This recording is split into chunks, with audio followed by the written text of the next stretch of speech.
ওরা হাসতেছে। এটার জন্য একটা কভার র্যাপ মিক্সিং সং শোনো। ঝড়টা শুরু হয়েছিল কোনতে আর শেষ করলো কোন জায়গায়। এই দুঃখের কথা কারে কবে, ভালো চোখটা নিয়ে রাত্রে ঘুমাইলাম, সকালবেলা উঠে দিয়ে চোখ উঠছে। বাইরে বর্ষা হচ্ছে সমান 15 দিন, রোদ্দুর মুখ দেখতেছি না। সূর্য দেবতা রেস্টে আছে, ইন্দ্র দেবতা তার কামে আছে। এই বর্ষা মাথায় আবার নাইকেল পাড়ার অর্ডার আইছে, বাড়ির চিংড়ি মাছ রাঁধতেছে। নাইকেল পাড়ার অর্ডার আইছে, নাইকেল পাড়াই লাগবে। নাইকেল লেগে গেছে করা হয়েছে, বাড়ির সাইডে গাছ, এটা 2 সাইডে নাইকেল হয়েছে। আর এটা সারা জীবনই 2 সাইডে করে হয়। আর বাকি যে 2টে, এই জেটটা আর ওই পেশে ওই জেটটা, এই 2টা এখন গর্ভবতী। এইটা কেমন কথা? এই যে গাছের নাইকেল, পোকা লাগে নাকি ভিতরে? এই যে খাত খাত খাত খাত, জানি না। চিংড়ি মাছ কয় টাকা রাখছো মা? আরে 100 টাকা রাখছি, অল্প করা।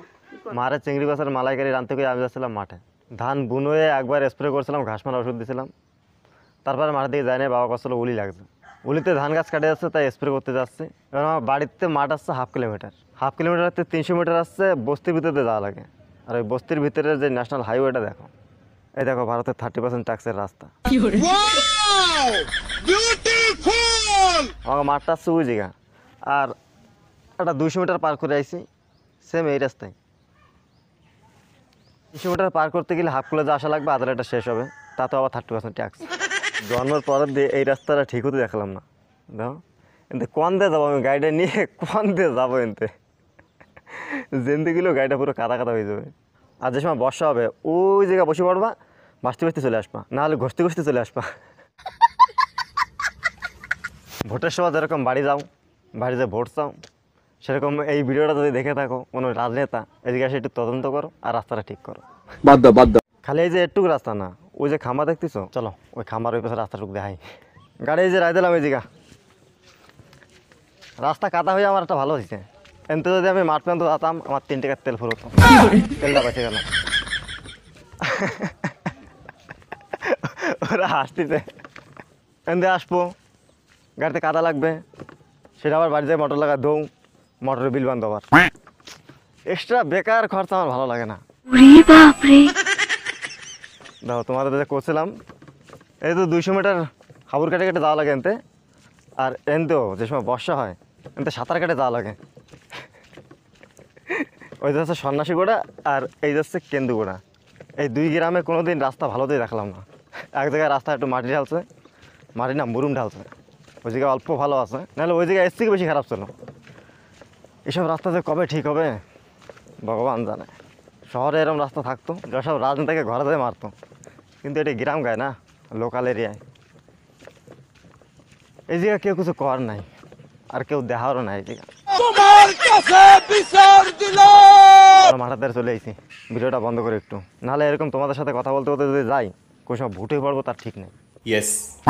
গাড়ি থুয়ে 200 মিটার আমি চলে এসেছি মাঠের ধারে তোমাদের জন্য। তোমার সাথে কথা বলতে বলতে আমি একটা জিনিস ভুলে গেছি, যেই ওষুধ মারতেছি সেই ওষুধই গাড়িতে রয়ে গেছে। সর্বনাশ হয়েছে। তোমাকে দোষ সব। এইটা কেমন কথা? এই 15 দিন হয়ে গেছে আমি তো মাঠে আসি নাই, বাবা আসে খালি দেখাশোনা করতো। আর বাবা 2-3 দিন ধরে করছিল যে উলিতে কাটতেছে, কিন্তু এরম কাটা কাটছে তা আমি জানতাম না। এই দেখো ওইসব দেখতেছো, সব উলিতে কাটছে। এই বেশি দাও, সারা জমিতে ওরম উলিতে কাটছে। আর ওই লাদেনগুলো দেখবা, এই আলির উপর দেবো ঘুরে বেড়াচ্ছে। এই দেখো কইসে দাল, এই দাও এই যে এই গাছকে আমার হাতে মৃত্যু হবে।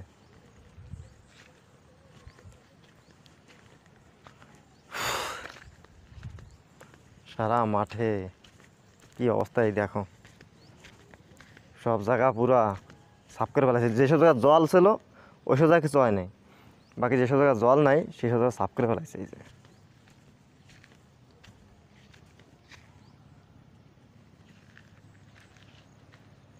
ওই জায়গায় জলের ভিতরেও খাইছে, এই প্লটটা একটু কম খাইছে। আমি তো চাষবাসের বিষয়ে অত জানি না, কিন্তু শুনছি বাবা কষ্ট হলে ইউরিয়া মারলে এইসব উলি কমে যাবে। কমতেছে না, ধান সাফ করে ফেলাচ্ছে। আজকে আমার হাতেই মৃত্যু হবে। Let's start.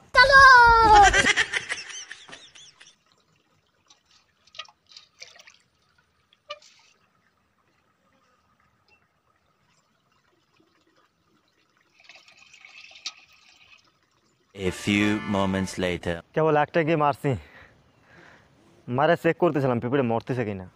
রেজাল্ট দেখো, এই দেখো এই যে একটা মরে গেছে, আর এটা ছটপট ছটপট করতে চাইছে, এই দেখো। তার মানে রেজাল্ট ভালোই আসতেছে। আর এসব জায়গায় পিঁপড়ে ভরা ছিল, কিন্তু সেই পিঁপড়েগুলো হারাই গেছে না পলান দিচ্ছে বুঝতেছি না। পলান দিয়ে যাবে কোথায়? একবার যদি ওষুধের গায়ে লাগে মাটির তলে যাইও সাফা। যাই হোক, এই যে ওষুধ 100 টাকার একটু একটা ডাব্বা নিয়ে আসি, মাত্র 100 টাকা, কিন্তু এতে ফড়িন হোক মাছি হোক সব কিছু মরে যাবে, কিছু থাকবে না, সব সাফা। কেবল 1 বিঘা জায়গা মারছি, এই যে এনতে শুরু করে ওই যে ওই তাল গাছ পর্যন্ত মারছি, আর এই বিষয়ে তাল গাছ পর্যন্ত মারছি। আর বাকি মারি দিয়ে যাও ভাত খাতে, 10:30 হয়ে গেছে, প্রচুর পরিমাণে খিদে লাগছে। ভাবতেছি কটা খাইয়ে আসি, তারপরে আবার মারবা নি। আবার ভাবতেছি যদি বর্ষা আসে তাহলে তো আর মারা হবে না, তা আবার ভাবতেছি স্প্রেটা করে নি, তারপরে কটা খাই আসবানি। বাকি এই যে পিঁপড়েগুলো আমার সোনার ফসলটা নষ্ট করে নিচ্ছেন, তা ঘুরে বেড়াচ্ছে, এটার জন্য একটা কভার র্যাপ মিক্সিং সং শোনো। রাত নেমেছে মনের ঘরে, আধার 12 মাস, তোমার ঘরে সোনা ফলে আমার সর্বনাশ রে বন্ধু, আমার সর্বনাশ। ধান গাছের গোড়াগুলো কেটে দিলে তুমি, কি করে বেঁচে থাকো তুমি দেখি আমি, ঝড় তুফানের মতো সাফ হয়ে যাবে, 100 টাকার স্প্রে করে দেবো সারা জমি। র্যাপ সংটা কেমন লাগছে কমেন্টে বলো। পিঁপড়ে আর আমি সেটা রাস্তা বানিয়েছিল, এই আকর্ষিতের রাস্তা ছাপা, এই দেখো। একদিকে বাংলাদেশে হিন্দুর উপর অত্যাচার হচ্ছে, আর একদিকে আমাদের এলাকার ধানের উপর অত্যাচার হচ্ছে। যাক, বাংলাদেশের কথাটা উঠছে, তার মানে বাংলাদেশের দুটো কথা বলি। This is not the point of list. ঝগড়াটা শুরু হয়েছিল কোনতে আর শেষ করলো কোন জায়গা? ঝগড়া শুরু হয়েছে কোটা নিয়ে, দেশের জন্য যারা লড়ছিল তাকে নাতিপুতিকে চাকরি দেবে, 30% সিট তাকে জন্য রাখছিল।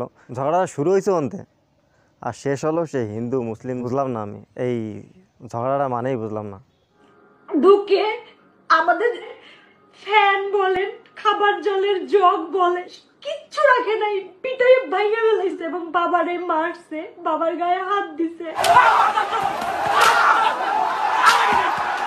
আরো সরকার যদি আমাকে নিয়ে আসে, সব ছেড়ে দিয়ে ফেলে দিয়ে চলে আসবো, জীবন ছেলে ফেলে ভবিষ্যৎ। মানে বাংলাদেশের হিন্দুরা এরকম চাচ্ছে যে আমরা বাংলাদেশে থাকতে চাই না। আর যারা এই যুদ্ধে জড়িত আছেন সবাইকে একটা রিকোয়েস্ট, আপনাদের ঝগড়া হয়েছে কোটা নিয়ে, সেখান থেকে হিন্দুর উপর অত্যাচার হলো, সেটাও সহ্য করলাম। তারপর আমাদের ভারতের 4 ধামের একদম জগন্নাথ ঠাকুর, তাকেও ছাড়লেন না।